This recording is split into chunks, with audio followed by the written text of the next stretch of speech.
Hi, welcome back to StarpropertyTV. Today we have an Italian expat who has lived here for the past 19 years. He is the CEO of and co-founder of REI Group of Companies and the author of the book Malaysian Propenomy, and overall I would say a rock star in the Malaysian property market.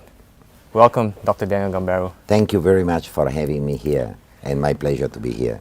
All right, so I'll start off. In the book you mentioned that you left Italy at the age of 19 to pursue your higher education in the United States. How from United States did you end up in Malaysia? A very long trip. I consider myself very lucky actually, because I've been getting the chance to see different culture in different countries. After North America, US and Canada, I moved down to South America for a couple of years in Central America, Mexico, Puerto Rico and Colombia, and then down to Brazil and Argentina, understanding, opening up my mind somehow. Sometime I call myself a citizen of the world.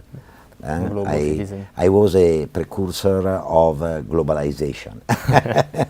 How did I ended up here? Because I've been spending a lot of years on the western side of the world, hearing wonders about the eastern side. So at the end I said, okay, I came over here a few times on holiday and I really saw interesting things. And in 1987, at the end, I decided to do a first trip of kind of a water testing trip, Malaysia, a couple of weeks in Singapore, a couple of weeks in Thailand, Vietnam, Philippines, Indonesia, and try to understand a bit what were the opportunities here.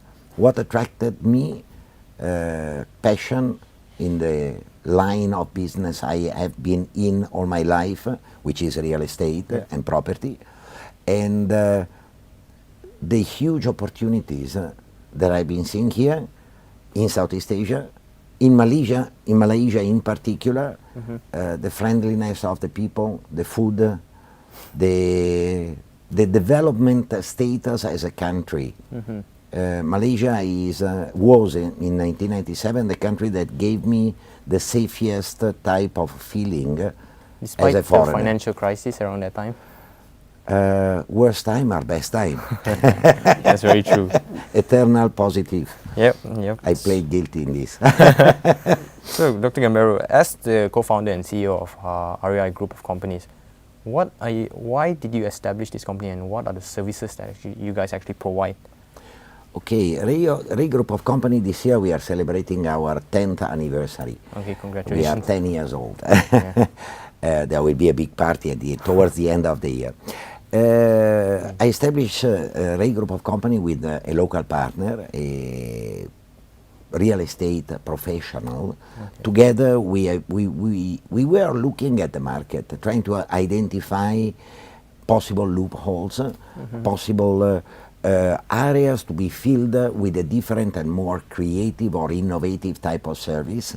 And we found out that practically no agency was available in the market to serve the primary market. I see. Developers. Developers need services from feasibility study, market survey, market research, identification of product, demand analysis. My background, I have a macroeconomic master, and I have been always applying it in my life to property studies. So we identify demand through a specific research on the economic development. Doing this and offering this type of service to the clients has been giving us the edge to kind of becoming more and more known in the market, more and more successful in the market. And at the end, we kind of supply to the market a complete package, A to Z, marketing, planning, marketing and sales to the primary market. So like a one-stop solution for the developers? Sorry? Like a one-stop solution for developers? Correct. So, because you work closely with developers now, I think it's best I ask you this question, because the issue of affordable housing, is still something very pertinent to most Malaysians. Many point their fingers to developers for not building enough affordable houses. Can you play the devil's advocate and explain their side of the argument? Absolutely, is my favorite topic. Okay. I have been start championing. I was discussing a while ago with one of our directors. I've been start championing affordable housing in 2011, where nobody in the market was talking about affordability practically. Yeah, people were saying properties are expensive, but without looking at it from a positively critical point of view. Developers are only partially responsible for lack of supply of affordable housing. Imagine you are producing books or glasses or clothes. What you do a market survey, a market research, and understand what the market is asking. In the last 15, 20 years, Malaysians have been mostly requesting investment product or high cost type of residential properties. At that time, the middle class was not yet able to look at a possible purchase of a house. When the middle class of Malaysia had been start looking at purchasing homes, late past decade, 2008, 2009, when the first high-rise condominiums start being constructed at 350 to 500,000 Malaysian ringgit. At that time, they start realizing that, okay, now I can buy because I'm having an income of 7,000, 8,000. My family, my household has an income of 7,000, 8,000, 9,000. I can afford to buy. Since that moment, we have been hearing all the possible good and bad, plus and minus. Government has been starting looking into affordability with a proactive role, launching a number of agencies. The biggest one, the one that we all know, Prima, has been recently on the pages of the newspaper again, because Prime Minister, in a very wise way, I would say, has been deciding to raise the threshold of income for household from 10,000 to 15,000, have been shortening the no sale, no rent period from 10 to 5 years, and have been adding the possibility of using Prima project to purchase not only the first property, but also the second one. If you add this to budget 2017, where up to 300,000 ringgit you don't pay any stamp and duty, and above 300 but below 500 you still have a discount of 0 stamp and duty for the first 300,000, the whole comes as a very encouraging package for young Malaysians to start looking into home ownership. Is the Prima Homes supply enough to meet the demand? They are running. They are definitely proactively working on this. One of the issues that Prima might be having is location of their project. Some of their projects are really a bit out of hand. So in a positive, positively critical way, I would say, is either Prima acquire land in good location or try to find developers with land in good location. That should be one of the targets for them to address in a better way the demand. For the rest, public sector should be more looking at what is the normal social housing, low cost, the bottom 10%, 15% of the Malaysian population, the one that really cannot afford to buy homes. Affordable homes, affordable housing is more a topic for private sector. Of course, private sector to take care of affordable homes, where supposedly profit margin is lesser, should be subsidized somehow from the public sector government through a reduction of premium, reduction of authorities fee, reduction of land surrendering to TNB, to Shaba, to Indawater, and all these rules and regulations. The government should step in. Yeah, exactly. That are kind of killing, at the end of the day, the costing of an affordable house. So, REDA's idea of affordable housing is somewhere within RM 500 or 600,000.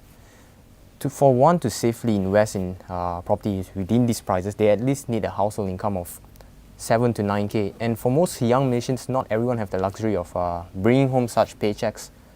How can we solve this issue? One point is, for instance, start looking at, okay, what is the meaning of affordable homes? Yeah. Point one. Yeah. We are always talking about values. We should be looking at what is the general rule. An affordable house is such in the moment in which you need less than 35% of your gross income, of your net income, to repay the loan for that specific property. This is a worldwide accepted definition of affordable homes. Yeah. If we work on this sentence, we go and see the per capita income not of Malaysians, but the per capita income of Kuala Lumpur habitants, Selangor state habitants, Penang state, Kelantan, Pahang, Perak, Johor, all different states. We find out that what is affordable in KL, my personal research are saying that in KL a house is affordable with value between 700 and 850,000, is absolutely not affordable, for instance, in Penang or in Selangor. Selangor affordable value is 395,000. Johor affordable home is 260,000. Why? Because each state has a different contribution to the GDP and consequently a different type of per capita income. Is it impossible in Selangor or KL for new projects to come within the range of 300, 400,000? Is it simply impossible for developers to produce property within that price range? Absolutely yes. We are a powerhouse for developer. We have several projects within Selangor or very nearby to Selangor, which are selling freehold landed property below 500,000. Below 500,000. And I can guarantee to you, our client's developer is getting a very good profitability out of this project. The take-up rates and good? The house are not built using wood, bricks and cement. How's the take-up rates? Because I believe that these properties below 500 is probably quite far away from the city. It's not too near, definitely, but reasonably. Young Malaysians, don't forget that we shouldn't forget that 70% of our population is aged, your age and below.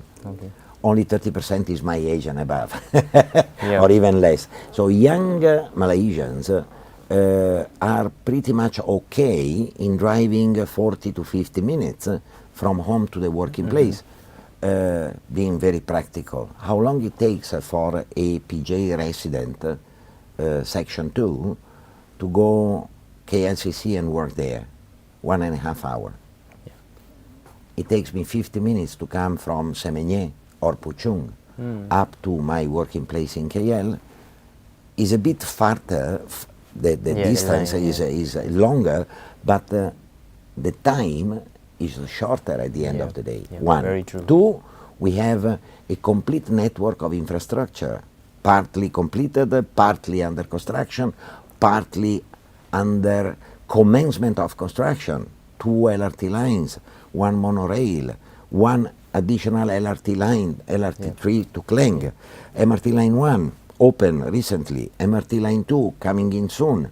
People are still talking about the Circle line, MRT line 3, buses, highway, expressway. There is the whole panorama. So these property, these areas which you talk about, are they going to boom in the next 10 years, 15 years? I am definitely seeing a boom. The southern corridor of Klang Valley, as I call it, define it Jenjarong to Kajang, down to Nilai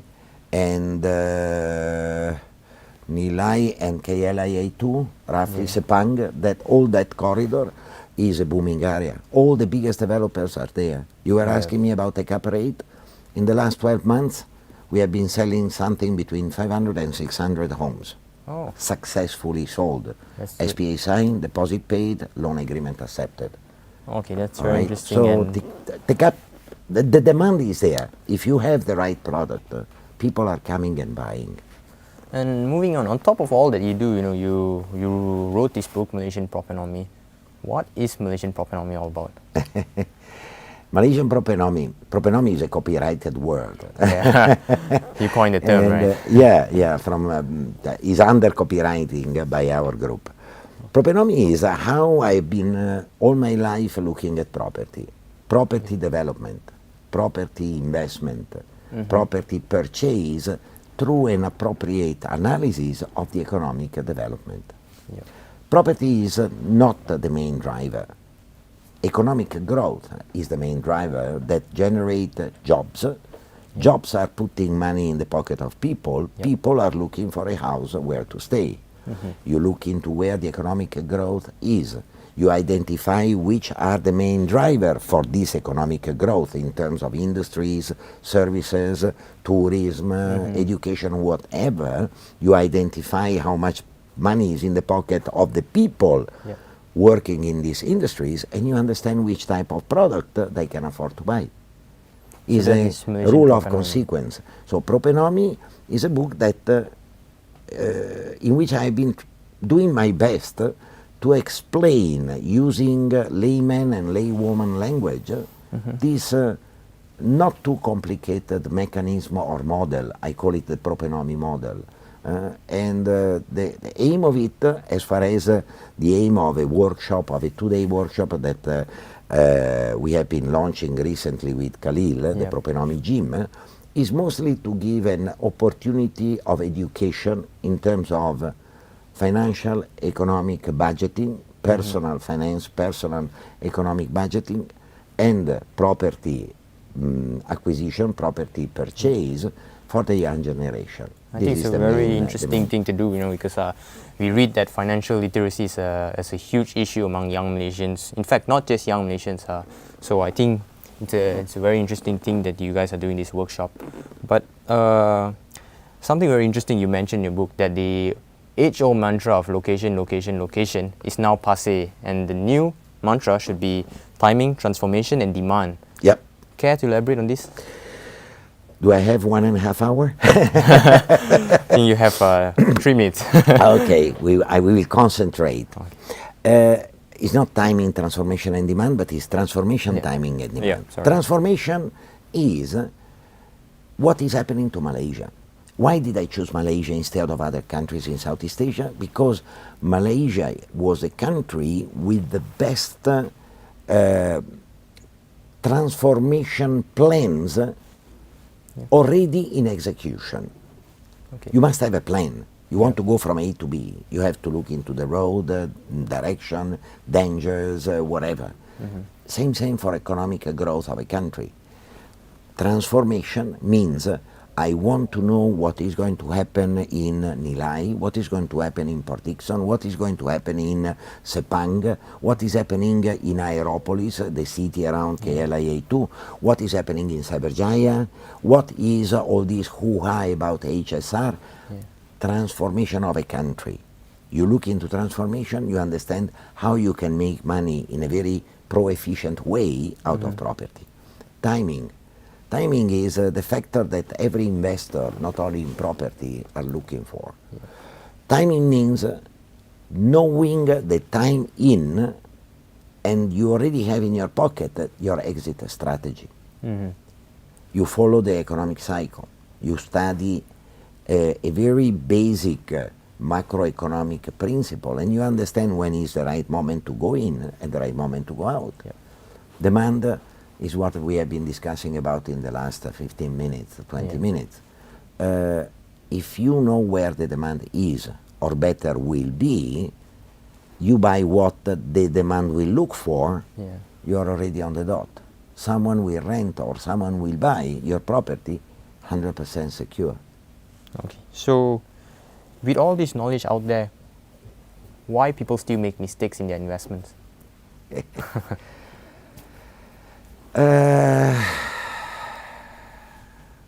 Not easy to reply to this question. A lot of people are so passionate about investing in property that sometimes let emotion overwhelm logic. I see a project, say, wow, so beautiful, wow, I want. And I totally forget to look into accessibility, to look into transformation, to look into timing, to look into demand.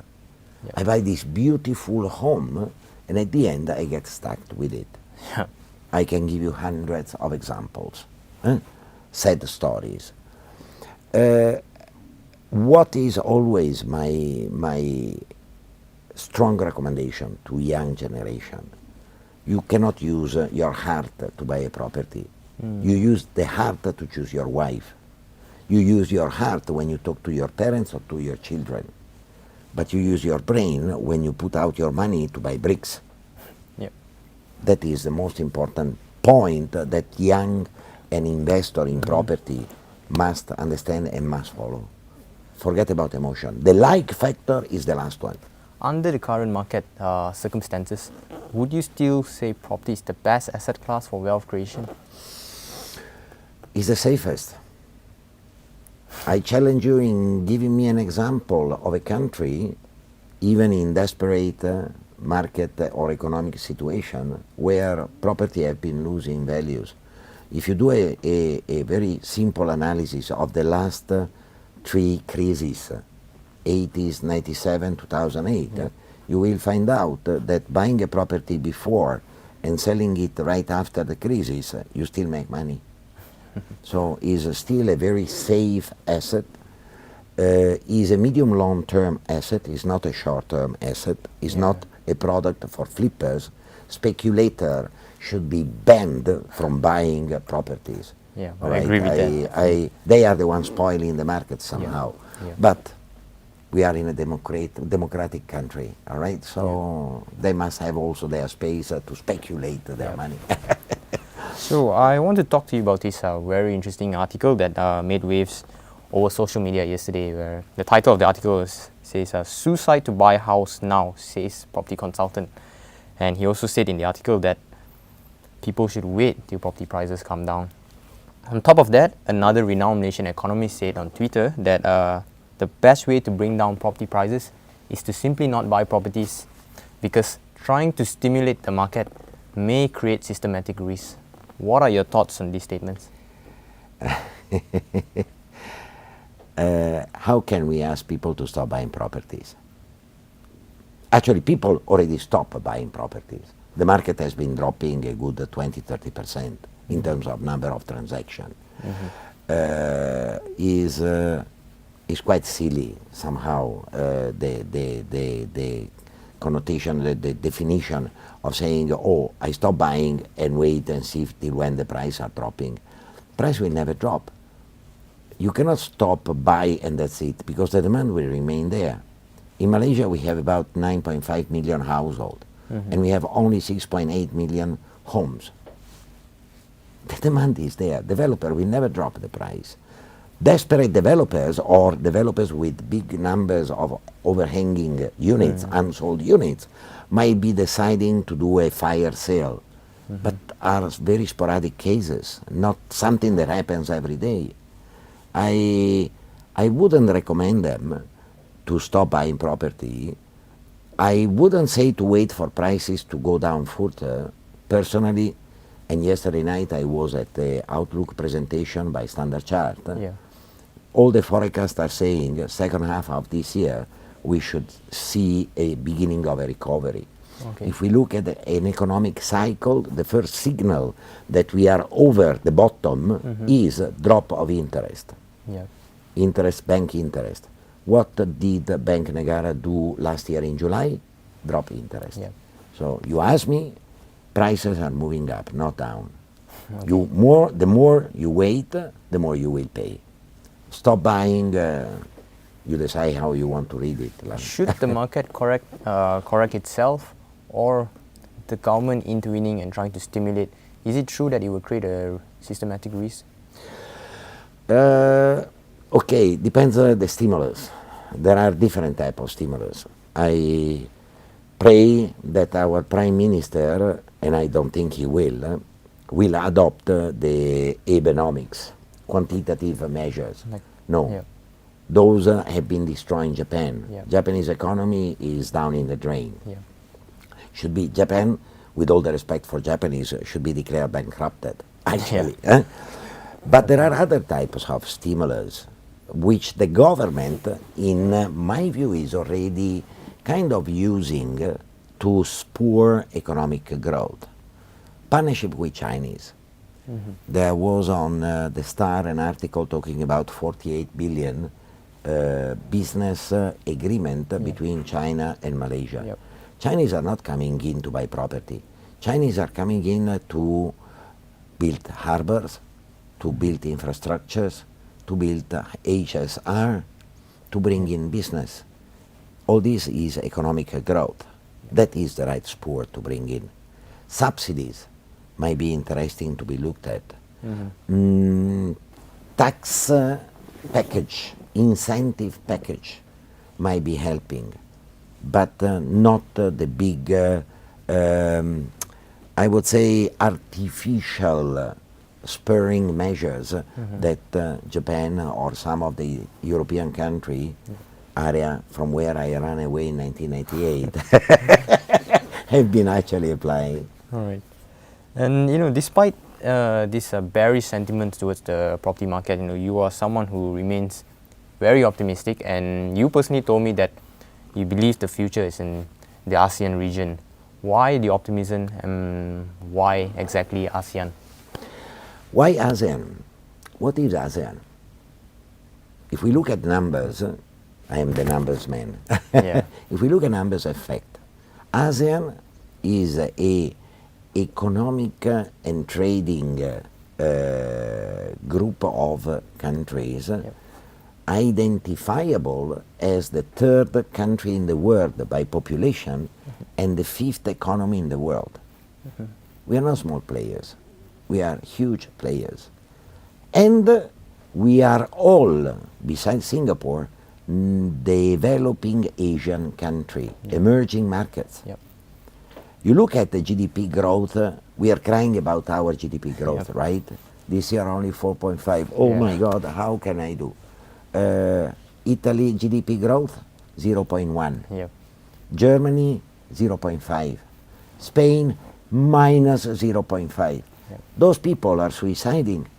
Developed countries are having this issue in this moment. Stagnation of economy, stagnation of economic growth. We are still booming. We are still angry of having only 4.5% GDP growth. So this is what Asia, Southeast Asia is saying to the rest of the world. We are becoming again the factory of the world, a high quality factory, not a low cost. It's a different type of concept. It's following a bit what happened with the semiconductor industry. The first high-tech product coming into Malaysia. And now we have plenty of multinational with their service center in Cyberjaya, in KL, in Johor. We have one of the most advanced halal park who is talking to Korean and Japanese authorities, very much interested in coming into the halal industry. Malaysia is at the front line on the halal industry. I know it's a bit funny to get the Masali to talk about it, but it's business, it's money. And the Johor Halal Park is really defining the way of looking at halal business for the future. We are really an exploding country. I'm extremely positive. I love your country and I see the future, a bright future for it. Looking at the situation in the European Union, what can ASEAN learn from their mistakes? Okay. One of the things that I've been seeing changing very much in the last 20 years, most of the government in ASEAN are putting a huge accent on education. And that is absolutely right. You want to become a developed country, you have to enter into the stage of innovation and creativity and new way of generating economic growth. And education is the first step. So this one is extremely good. Secondly, markets are more stable, less prone to emotional status of laymen and laywomen, even though still there is a lot of perception, influence in decision-making processes. The emotional part is decreasing, the logic part is rising. And again, you must be even the blind, actually, even the blind can see all the opportunities that are available here. Okay, very interesting. And lastly, these programs by StarpropertyTV are basically to inspire young Malaysians as well. So I have two questions for you, personal questions. If you could recommend one thing, be it a book, a workshop, a course, or anything at all, to a Gen Y who's just started off in the workplace, what would that recommendation be? And if you could turn back time, what advice would you give to your 25-year-old self?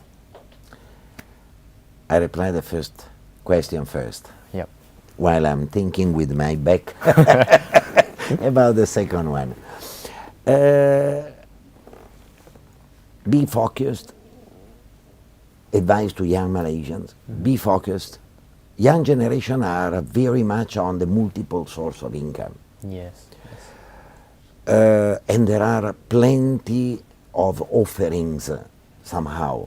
Offerings in terms of seminar, opportunities, friends telling you this, telling you that. Do not be too emotional. Go back to that. Yep. Be very much logic. Look for double, triple, and more confirmation. Dig. Do not believe everything you listen, you hear. Yeah. You go and see and touch with your hand, then say, okay, can do. To my experience, the one that are keep on showing off, oh, I have a Ferrari because I did this, I have 30 years and 50 properties, and I have 50 years and 200 properties. I prefer not to listen to them. I have been never saying to anybody how many property I have and which type of car I'm driving. Yep. I dislike that type of attitude. So, young generation, please do not blindly believe in whatever is thrown to you. Yeah. Dig. Educate yourself in terms of financial literacy fundamentals. Okay. Be a punctual paymaster. You don't know how many young families we had to reject in our projects because of secret problem. Yeah. It's so bad. And it's only matter of paying punctually. Yeah. But in the moment in which you don't pay punctually for 3 months, banks are putting a cross over you. So be punctual in your dues. Try to save a bit of money if possible. Yeah. I know it's not easy, but try to. And remember always that whatever information is thrown to you, you look at it as a coin, and a coin has two faces. One might be negative. Try always to see if there is a positive one. Yeah. Try to have a positive thinking. Positive thinking is always attracting good, somehow. And if I turn back to myself at 25 years of age, I was in US. And I was start working on my PhD. What should I recommend to a 25 years old, totally crazy Italian living in US?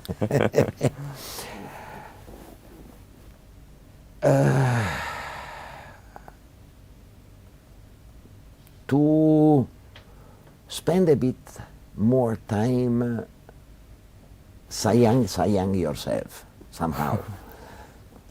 I have been very lucky in my life, I have to admit it, because in my life I have been enjoying 100% whatever I have been doing. Yeah. I always had fun. But having fun and enjoying brings you to become a workaholic sometimes. And sometimes I'm looking at those people sitting down on a chair, reading the newspaper or chit-chatting for a few hours, and I say, whoa, how can I do that? I cannot, because I need. Yes, yes. Oh, cool down, man, chill. Sit down, relax, and spend a bit of time on yourself. Okay. Okay, that would be my advice to the Daniele Gambero. When you were 25. 35 years ago. Whoa. you just got everyone to know your age, but great insights. So much to learn from you. If people want to get in touch with you, how can they get in touch with you? The simplest way, here you see a Gen Y, don't laugh. Normally people are always say Gen Y, hey brother, you are not Gen Y. No, I am Gen Y, but trapped into a baby boomer body. I am in Facebook. Okay. That is the easiest way you can find me. I have a page with a few thousand followers. That is a very easy way to connect with me. Another very easy way, you drop me an email. Yeah. I'm not going to give my handphone number online. It might be a bit dangerous. Right. But my email is very simple. It's my name, Daniele.g@reigroup.com.my. You drop me an email, give me 2 or 3 days, because I'm not yet sitting down and relaxing as I should have been doing it when I was 25 years ago, but I will definitely drop you a reply. Promise. All right. And there you have it, guys. Another episode on Star Property TV. I'm Jonathan Roberts. Thank you for joining us. See you next time.